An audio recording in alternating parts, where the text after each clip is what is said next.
وقت ہم دیکھتے ہیں مدارس کے اندر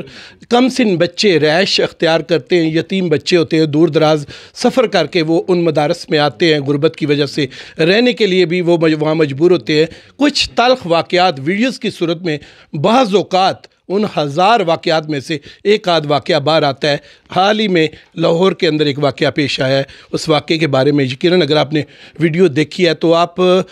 رہنمائی کے لیے علماء کرام کو، اساتذہ کو، ٹیچرز کو رہنمائی کی نیت سے آپ کیا کہیں گے؟ جی بسم اللہ الرحمن الرحیم۔ سب سے پہلے تو آپ کا شکریہ اور تمام جتنے بھی صحافی احباب تشریف لائے ان سب کا شکریہ کہ انہوں نے آج یہاں دعوت کو قبول کرتے ہوئے سب نے اپنا وقت نکال کے قیمتی یہاں تشریف لائے۔ جیسے پہلے آپ نے جو سوال کیا ہے اس حوالے سے میں یہ سمجھتا ہوں کہ پاکستان کو 74 سال ہو گئے ہیں معرض وجود میں آئے ہوئے، اور یہ ملک پاکستان عطیہ خدا بندی ہے، اللہ کی رحمتوں میں سے ایک رحمت ہے، اور ایک خاص مقصد کے لیے پاکستان جو ہے وہ معرض وجود میں آیا اور اس کی تشکیل ہوئی۔ اس کی ایک بڑی لمبی تفصیل احادیث مبارکہ میں، کبھی یہ ملک کی صورتحال کے حوالے سے پوری قوم جو، کیونکہ ووٹ تو چند ایک لوگ دیتے ہیں، اور جو ووٹ لوگ نہیں دیتے وہ بھی اس کا شکار ہوتے ہیں، وہ بھی پریشانی کے عالم میں۔ تو ایک تو یہ ہے کہ اپنا عمران خان صاحب کو چاہیے کہ یہاں اس کا نام تبدیل کر لیں، یا پھر ہر ایک کے لیے انصاف جو ہے وہ مہیا کیا جائے۔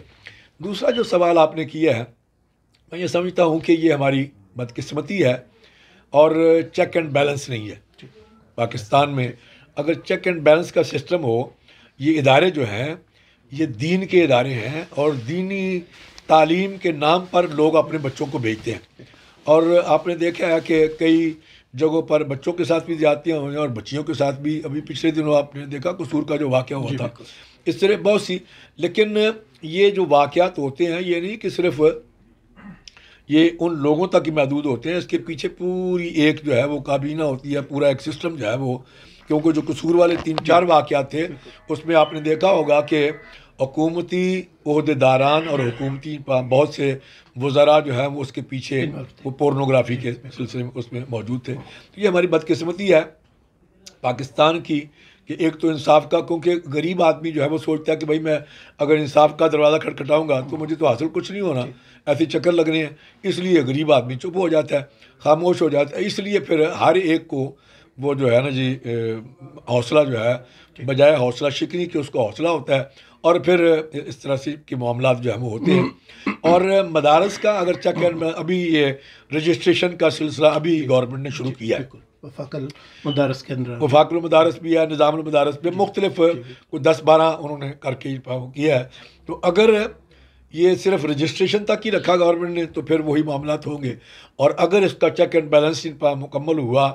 دوبارہ میں واپس جاؤں گا کہ اگر ممبروں پر، ہماری مساجد کے ممبر ہماری رہنمائی کا ذریعہ ہیں، وہاں پر بہت ساری چیزوں کی تعلیم اور ترغیب دی جاتی ہے، کیا ممبروں سے اس طرح کی اگر آواز نکلنا شروع ہو جائے خود احتسابی کے عمل کے طور پر، کہ ہم میں سے بھی اگر کوئی چند کالی بیڑے ہیں جو ہمیں بدنام کر رہی ہیں، ہمارا دین بدنام کر رہی ہیں، ہماری مساجد اور اداروں کو بدنام کر رہی ہیں، کے لیے مساجد کے یہ ممبر کوئی رول ادا کر سکتے ہیں اور کریں گے کیا؟ نہیں، بہت مشکل ہے، کیونکہ جہاں تک میں سمجھتا ہوں میرا، آپ کو پتہ ہے کہ بہت سے اداروں سے بھی تعلق ہے، بہت سی تنظیموں سے بھی تعلق ہے، اور میں سمجھتا ہوں کہ چونکہ وہ جیسے میں نے پہلے بات کی نا چیک اینڈ بیلنس والی اور پھر انصاف والی، چونکہ جو عزت دار بندہ ہے نا جی، وہ اپنی عزت کے بچاؤ کے تدارک میں ہوتا ہے کہ میں کہیں وہ چھینٹے جو ہیں مجھ پر نہ پڑ جائیں، اس لیے وہ محسوس یہ کرتا ہے کہ بھائی ٹھیک ہے جو ہو رہا ہے ہونے دو۔ اور اب یہ آپ دیکھ رہے ہیں کہ اس طرح کے جو واقعات ہو رہے ہیں وہ ایک خاص لابی، ایک خاص جماعت، ایک خاص تنظیم جو ہے اس کے حوالے سے پہلے بھی یہ واقعات رونما ہوئے، تو وہ اس تنظیم کے حوالے سے پھر وہ ہوتا کیا، وہ تنظیم جو ہے وہ کہتی ہے جی ہمارا کوئی تعلق نہیں ہے، تو جب تعلق ہوتا ہے اس وقت وہ ٹھیک ہوتے ہیں، لیکن جب کوئی ایسا معاملہ آ جاتا ہے، بات سامنے آ جاتی ہے، پھر وہ کہہ دیتے ہیں کہ ہمارا اس سے کوئی تعلق نہیں۔